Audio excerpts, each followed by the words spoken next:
Jean-Philippe, ça fait 20 ans que tu es ingénieur pédagogique.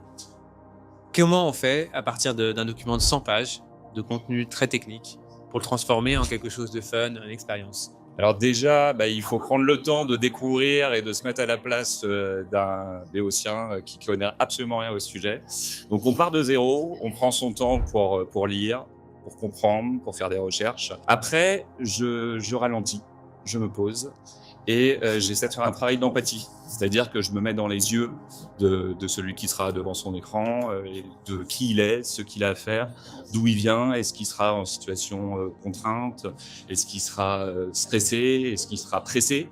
Donc ça, une fois que j'ai assimilé ça, je peux commencer à imaginer une situation. Qu'est-ce qu'il va devoir apprendre en fait avec ce format? Donc là, à partir de là, on peut imaginer une situation.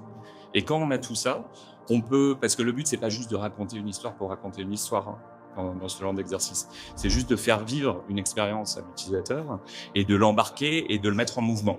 Et donc, si on le met en mouvement et qu'après, on fait l'effort de créativité qui vient après, parce que toutes ces étapes doivent précéder. Donc, on va créer un scénario, des interactions et les écrans et les boutons, tout va arriver naturellement, en fait. Mais il faut donc faire cet effort-là de partir de quelqu'un qui ne comprend rien. Le contenu est horrible et donc tout décortiquer, essayer de faire un travail de journaliste un petit peu, en fait, c'est très comparable.